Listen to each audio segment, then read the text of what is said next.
एक बार आपको मैथमेटिक्स में फिर स्वागत है। आज हम लोग कुछ जनरल क्वेश्चन साइंस के लेके चलने वाले हैं, जो कि जैसा कि आपको स्क्रीन पे दिख रहा है। तो इसमें से इसको दो पार्ट में हम लोग डिवाइड करेंगे। टोटल हमको 50 क्वेश्चन कवर करने हैं, लेकिन हम यहाँ पे पहले पार्ट में आपको 125 1 से लेकर के 25 तक और अगले में लेकर के 26 से लेकर के 50 तक हम लोग डिस्कस करेंगे। जैसे आपकी पहला क्वेश्चन स्क्रीन पर है कि विमा जो है एमएलटी घात -2 किसके अनुरूप है। तो कहने का मतलब ये जो विमा है किसकी है, आपकी गति की है, बल की है, ऊर्जा की है, विनिमय की है। तो ये किसकी होती है, आपकी बल की होती है। ठीक है। तो अगला क्वेश्चन है आपका थर्म, जो किसका यूनिट है। थर्म मतलब आपका जो थर्मामीटर से है। ठीक है। तो थर्म आप जानते हो कि टेम्परेचर मापने के लिए किया जाता है, तापमान, अर्थात वहाँ पे हीट या इसकी ऊष्मा की बात कर सकते हैं। तो यहाँ पे थर्म किसका यूनिट होगा, ऊष्मा का मात्रक होगा। ठीक है। नेक्स्ट अगला क्वेश्चन है आपका तरल पदार्थ जो, एक मिनट रुकिएगा, तरल पदार्थ जो आपका है घनत्व कम करने पर उस पर क्या प्रभाव पड़ता है। जैसे तरल कोई पदार्थ है तो उसमें अगर घनत्व उसका कम करने पर उसका प्रभाव क्या करेगा, तो उसका जो ऊर्जा होती है उसकी कम हो जाती है।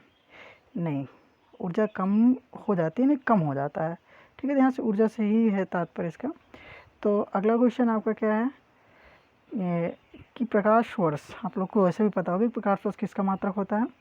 तो जाहिर सी बात है कितने लोगों को यहाँ पे मालूम भी होगा कि प्रकाश वर्ष किसका मात्रक होता है, दूरी का मात्रक होता है। ठीक है। और आप लोग इसका जानते हैं कि एक प्रकाश वर्ष बराबर लगभग 9.46 × 10⁻15 मीटर अप्रॉक्स इतना होता है। ठीक है। नेक्स्ट क्वेश्चन की ओर हम लोग बढ़ते हैं। कह रहा है कि टेस्ला किसका यूनिट किस क्षेत्र में अप्लाई किया जाता है, मतलब संबंधित है, अर्थात टेस्ला किसका मात्रक है। ठीक है। तो ये किसका मात्रक होता है, टेस्ला चुंबकीय क्षेत्र का होता है। ठीक है। नेक्स्ट अगला क्वेश्चन है आपका कि विद्युत चालकता किसकी यूनिट है। विद्युत चालकता किसकी यूनिट है। तो विद्युत चालकता का जो मोह का जो मात्रक होता है वो विद्युत चालकता की यूनिट क्या है, तो यहाँ पे मोह जो है विद्युत चालकता की मात्रक होगी। ठीक है। और दूसरा है आपका अगला क्वेश्चन है विद्युत चालकता की यूनिट क्या होगी। और पिकोमीटर नामक उपकरण का उपयोग किया जाता है, किसके लिए किया जाता है। जो पिकोमीटर है आपका उपयोग उसका घनत्व मापने में किया जाता है। किसमें किया जाता है, घनत्व मापने में किया जाता है। नेक्स्ट अगला क्वेश्चन आपका है ये पिको हो चुका है। नेक्स्ट अगला क्वेश्चन आपका है एम्पियर इंटू सेकेंड किसका मात्रक होता है। एम्पियर इंटू सेकेंड किसका मात्रा का होता है, आवेश की मात्रा का होता है। किसका होता है, आवेश की मात्रा का होता है। अगला क्वेश्चन आपका है इलेक्ट्रॉनिक बोल्ट, इलेक्ट्रॉन बोल्ट किसका मात्रक होता है। तो इलेक्ट्रॉन बोल्ट आपका किसका होता है, ऊर्जा का होता है। किसका होता है, ऊर्जा का होता है, जो कि एटॉमिक में आपका यूज़ किया जाता है। नेक्स्ट क्वेश्चन आपका है कि क्या कारण है कि जो मेघाच्छन्न रात्रि की अपेक्षा निर्मल रात अधिक ठंडी होती है। अर्थात जहाँ पर सघन बादल जो होते हैं, मेघाच्छन्न मतलब जब आपके आकाश में बादल छाए हुए होते हैं तब जो होता है, और जब साफ़ एकदम सुथरी रात होती है तो उसमें वो ज़्यादा ठंडी होती है। तो किसके कारण होती है, आपका विकिरण के कारण होती है। किसके कारण होती है, विकिरण के कारण होती है। ठीक है। नेक्स्ट क्वेश्चन आपका क्या है, नेक्स्ट क्वेश्चन है कि द्रव तापमापी की अपेक्षा गैस तापमापी अधिक संवेदनशील होता है, क्योंकि गैस में क्या होती है, द्रव की अपेक्षा अधिक प्रसार करती है। द्रव की अपेक्षा अधिक प्रसार करती है। ठीक है। नेक्स्ट क्वेश्चन आपका है कि सर्वोत्तम ऊष्मा सुचालक, सर्वोत्तम ऊष्मा सुचालक है आपका, सर्वोत्तम जो ऊष्मा सुचालक है आपका जो पारद का होता है। किसका होता है, पारद का होता है। ठीक है। अगला क्वेश्चन आपका है कि ऑटोमोबाइल या मोटर कारों में हाइड्रोलिक ब्रेकों के कारण कौन सा नियम लागू होता है। तो इसमें आपको पता होता है पास्कल का नियम होता है। किसका होता है, पास्कल का नियम।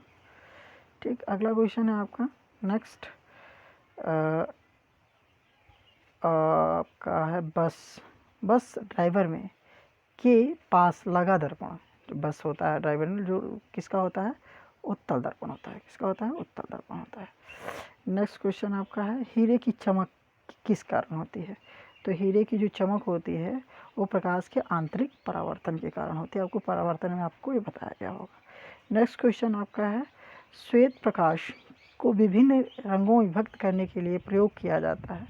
जो सफ़ेद बल्ब की प्रकाश होती है उसको विभक्त करने के लिए किस का प्रयोग आप लोग करते हो? तो जाहिर सी बात अपने प्रिज्म में ही, आपने प्रिज्म का अपवर्तन में ही पढ़ा है कि जो प्रकाश होती है वो विभिन्न रंगों में विभाजित होती है। नेक्स्ट क्वेश्चन आपका है कि किस पिन होल कैमरा में हमें समानता क्या मिलता है? किसी पिन होल कैमरा हमें समानता क्या मिलता है? तो आपको यहाँ पर आपका ऑप्शन कैसे ही होगा, सीधी छाप होती है, उल्टी छाप होती है, अपवर्तन या ऊर्जा होती है। तो यहाँ पे क्या होता है, उल्टी छाप मिलती है। अगला क्वेश्चन आपका क्या है कि किस जल का तालाब कम गहरा दिखाई देने का कारण क्या है? जैसे जल में तालाब है, तालाब का मतलब पानी भरा हुआ है तो उसमें वो कम गहरा दिखाई, इसका रीज़न क्या होता है? किसके कारण दिखाई देता है कम? आप अपवर्तन के कारण, परावर्तन के कारण, प्रिज्म या सीधी छाप के कारण। तो आप जानते हो कि परावर्तन के कारण वो कम दिखाई देता है क्योंकि ऊपरी सतह से ही परिवर्तन हो जाता है। तो समझ में नहीं आता कि यहाँ पे अगर पानी भरा है तो कम गहरा है कि ज़्यादा गहरा है। ठीक है, तो अगले क्वेश्चन की ओर बढ़ते हैं हम लोग। 19 नंबर हमारा है, प्रकाश का वेग प्रकाश का वेग सर्वप्रथम किसने मापा था? प्रकाश का वेग सर्वप्रथम किसने नापा था? तो आपको ऑप्शन में है न्यूटन है, रोमर है, हॉकिंस है, डॉक्टर भाभा है। तो ऑप्शन आपका कौन सही होगा?